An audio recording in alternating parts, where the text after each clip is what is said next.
Salve Maria, sou o servo missionário Roberto. Vamos continuar aqui mais um debate. Cara, esse debate que tá. Todo lugar tá tendo, pô. Aqui é uns cortes, né?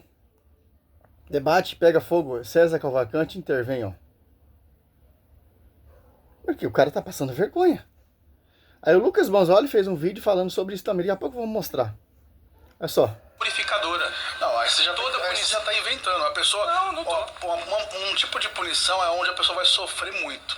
É como se fosse o próprio fogo do inferno nosso aqui, né? Porque os judeus não acreditam nisso. É como se fosse o próprio fogo do inferno. Então eles advogam que essas pessoas vão para o Guerrinom, serem punidas e não purificadas, e só ficam lá... Não, você não pode dizer não purificadas, porque eu trouxe o texto para você do Sinédrio dizendo que eles são curados, mit rapim. Não, mas eu trouxe os textos mais, tanto do primeiro século... Mas seu texto diz que eles não são curados? Os textos falam que eles são eliminados, na verdade. É que tem uma categoria que eles acreditam que é eliminada, outra não. Então o que você falou não é consenso. Exato, mas que eu tô te mostrando. O consenso mesmo, mas é sobre a imortalidade da alma, nesse sentido. Mas que tem. Então a escola de Hillel. Aqui é outro problema. A imortalidade da alma eles renegam também os protestantes. Mas como explicar em Mateus 17 ali, a transfiguração, aparece dois personagens.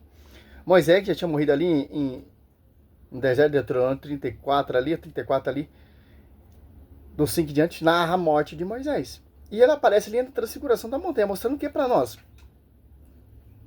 E Gênesis, Caim 4, mata 9, 10, mata Abel, mas mesmo morto Abel está clamando.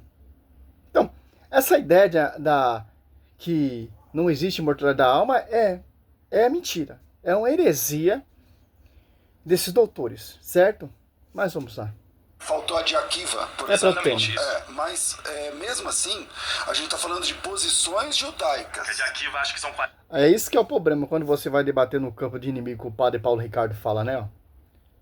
Então, o pastor César, deixa o Juan, né?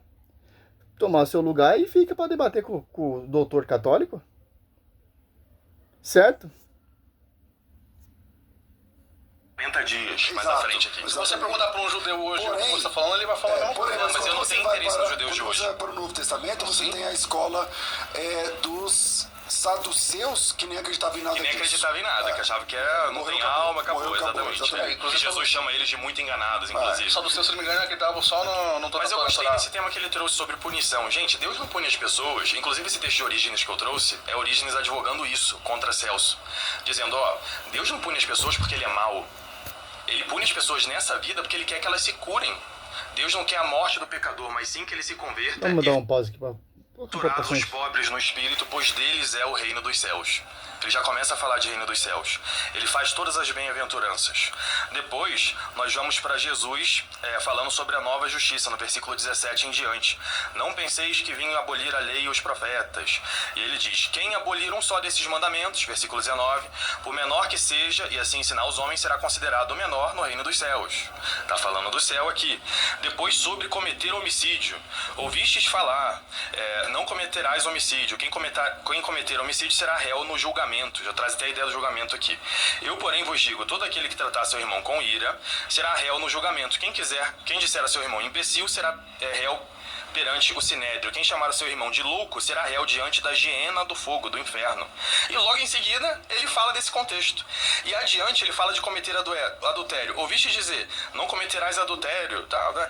Enfim, se teu olho direito te causa escândalo, arranca e joga para longe, pois é preferível perderes um de teus membros que teu corpo inteiro ser lançado à geena. Então, esse tempo inteiro aqui, todo o Sermão da Montanha é falando do reino dos céus. Esse é o contexto. Olha só.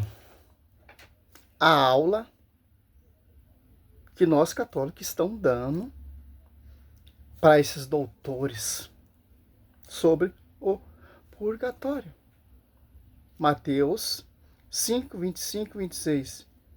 Fala bem claro. Em Mateus 18, 34.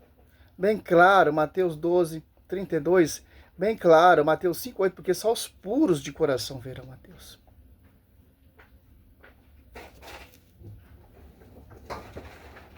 Mas vamos lá, né? Simples, pô, entender.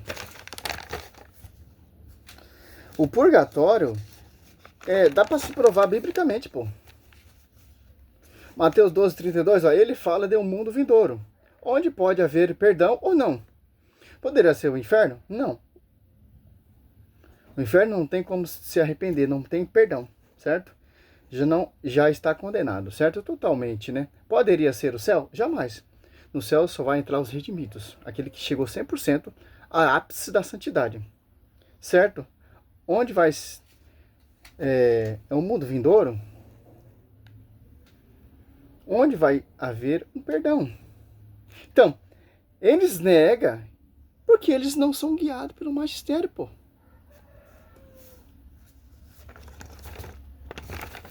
Ó, simples, poderia citar várias coisas aqui, mas vamos lá. No finalzinho ali que é muito interessante.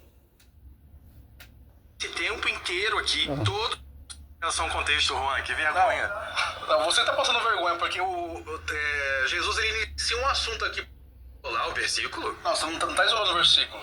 Você fez um malabarismo com vários textos que não se conecta com eles. Não é malabarismo, que eu vim em linha reta. Eu fui falando cada uma das passagens. Então tá bom. Então me mostra aqui qual que é o começo da conversa quando se fala dos últimos centavos. O começo da conversa é o versículo 24. Aqui, ó, isso não é um debate. O debatente tem um tempo para responder a sua tese, a sua visão. Aí o outro vai tentar refutar com a Bíblia, tal, seu tempo. Aí depois tem a réplica. E acabou, ponto final. Aí nós analisamos quem está com a verdade. Aí o doutor fala. E depois o Juan fala e fica naquela salada, pô. Por quê? Porque ele está errado. Porque ele não quer aceitar que ele foi refutado. Para tirar para o contexto, para atrapalhar, eles entram assim no meio do debate. Multidões, Jesus subiu a montanha e sentou-se. Esse é o começo da conversa. Não, versículo 24. É quando começa a falar. Você quer isolar o versículo em relação ao contexto, Juan? Que vergonha. Não, você tá passando vergonha, porque Jesus, ele inicia um assunto aqui, pastor, no versículo 24. Mateus 5:24.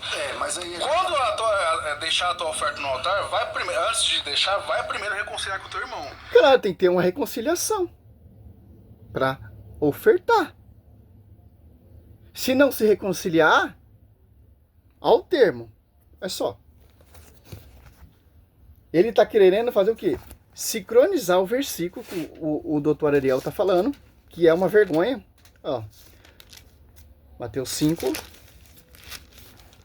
Ele fala de oferta, tal, etc. Ó. Mateus 5, do 5. Vai meditando todo um texto, você vai entender o que está se tratando. Ó. O 5, ó. 24, ó. 23. Se está, portanto, para fazer a tua oferta diante do altar e te lembrares de que teu irmão tem alguma coisa contra ti, deixa lá a tua oferta diante do altar e vai primeiro reconciliar. A reconciliação com o teu irmão. Só então vem e faz a tua oferta. Ó. Olha só. Se entra em acordo sem demora, ó, com o teu adversário, ó, enquanto está em caminho com ele, para que não suceda que te entregue o juiz, te entregue ao ministro e seja posto em uma prisão. Ó. Não tem arrependimento. Por isso que o perdão, a reconciliação é muito fundamental para o juiz não entregar o quem? Para o ministro. Quem é o ministro? É o anjo, que vai colocar você na prisão, porque você não se arrependeu, porque você não se reconciliou. Por isso que a Santa Missa é muito importante. Quando você entra na Santa Missa, ô doutorzinho, você acha que você nunca foi, né? Tem ali o ato penitencial. Para você se reconciliar com o teu irmão. Por que isso acontece? Porque, ó, Mateus 5:8, bem-aventurados por coração, porque virão a Deus. Com essa reconciliação, o perdão, chega a essa perfeição. Chega à santidade. Olha só que interessante, pô. Em verdade te digo, dali não sairá antes de ter pago o último centavo. Se eu me reconciliei com meu irmão, como eu vou ficar numa prisão? Não. Alcancei o perdão. Se eu não me reconciliar com o irmão, não alcancei esse perdão. Há pecado que não leva à morte. É isso aqui que a Bíblia quer nos ensinar. E há pecado que leva à morte. Olha só que interessante. É isso aqui que o doutor aluno de Banzoli, né? Tá querendo degustar, né? Irmão, aqui começa o contexto dessa conversa, que o homem é preso, ele só é solto depois de pagar o último centavo. Você acha que tudo que Jesus falou antes e logo depois não tem conexão com isso? Não, a gente tem assunto que Jesus ele fala, depois ele começa outro e começa outro. Cadê o versículo bíblico, João Oliveira? Eu quero que você me mostre esse teu argumento de Bíblia. Aqui o contexto desse pessoal que está aqui pagando os últimos centavos começa porque antes de ele dar a oferta no altar, que é uma coisa que acontece na vida terrena, ele tem que reconciliar com o seu irmão o mais depressa possível. Muito bem, acho que porque se ele não reconciliar, o irmão dele vai levar ele ao juiz e o juiz vai prender ele até ele só sai de lá quando pagar o último centavo. O irmão dele? Cara, o cara tá perdido no texto bíblico. Tá engolindo bola. Então, esse acontecimento dos últimos centavos que você atrela ao purgatório está acontecendo em vida. Não tem nada a ver de pós-morte. Todos os textos do capítulo 5 são sobre o céu, menos esse. É isso que está dizendo, menos o versículo 24. Não, você pode pegar todos... eu tô falando desse texto em específico que começa no 24. Bem, todo mundo assistiu, cada um olha aí, se quiser voltar, inclusive, para assistir de novo, tire sua conclusão. Assim, pode ler que o versículo 24 em diante começa com a oferta no altar. Mas assim, eu quero complementar. E onde que se dá a oferta no altar? Cada um falou aqui da sua visão. Eu queria dizer quais são os padres da igreja que confirmam a minha interpretação. Orígenes no século III, Clemente de Alexandria no século II, Cipriano de Cartago no século III, Santo Agostinho e São Tomás de Aquino. Então assim... Mora em São Paulo e não está sabendo? Foi liberado. Os comercial... Misericórdia, pô. São Tomás de Aquino. Então assim... Clemente, Orígenes, que fala grego, não entendeu essa passagem, mas o Juan hoje entendeu.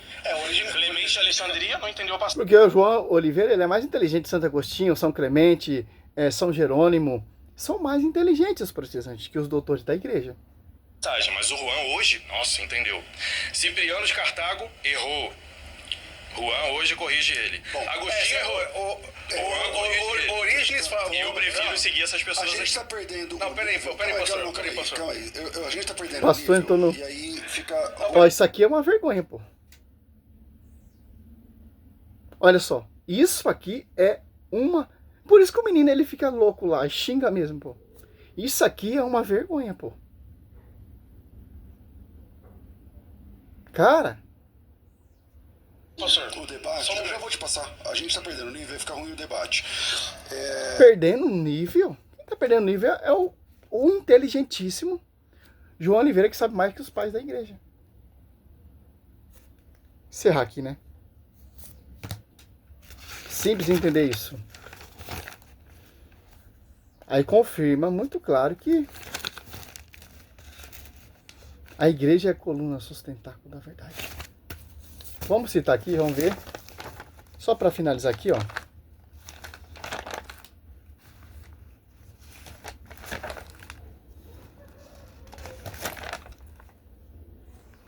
Tertuliano fala também do purgatório, um fogo purificador, degustando em Mateus 5, 26. 25, 26. Bem claro. São Cipriano de Cartago também fala, no século III, ano 253. Olha só, estado intermediário ou de suspensão do purgatório. Fala também, como o nosso professor citou, Tertuliano de Cartago também cita também. João Oliveira sabe mais que esses caras. Santo Agostinho também cita. Juan sabe mais que Santo Agostinho. São Cirilo de Jerusalém, Juan Oliveira ali sabe mais que o São Cirilo de Jerusalém do século IV, ano 350. Olha só. Menção dos santos e dos falecidos cristãos feita na missa. Por isso que a missa é o ápice. Então, mencionamos também a todos os que já adormeceram, primeiro os patriarcas, profetas, apóstolos e mártires, os quais, São Cirilo de Jerusalém, com suas orações e súplicas a Deus, recebemos os nossos pedidos a seguinte mencionamos também os santos padres, os bispos que já adormeceram, e para torná-lo simplesmente a todos os que estão entre nós já adormeceram, porque cremos que será de grande benefício para almas pelas quais pedimos quanto o santíssimo e solene sacrifício oferecido. São Cirilo de Jerusalém. São João Crisóstomo também fala.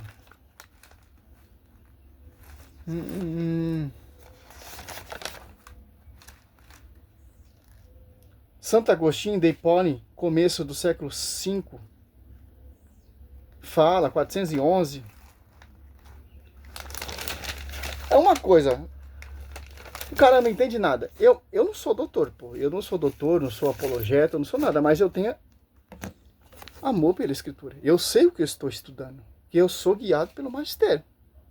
Então, quem é guiado pelo magistério não passa vergonha. Certo? Simples. Catecismo. Os caras, eles se vangloriam. Eu fiz mestrado, fiz teologia. Eles se vangloriam com isso aí. E toma o couro, pô. Que eu, uma vez foi lá debater com o padre Luiz Toro, um teólogo protestante conhecido, pô. Passou vergonha, pô. Passou vergonha. Salve Maria, sou missionário, seu Roberto. A Bíblia não deixa brecha nenhuma para isso. Tem passagem que fala, pô. Mas as pessoas, eles pegam esse versículo sincronizado e tentam fazer doutrina para degrinir a Madre Igreja, como ele está tentando aí, ó. Certo? Simples. O professor tá de parabéns, ó. Aprendemos muito com isso aí. A igreja é a coluna sustentável da verdade.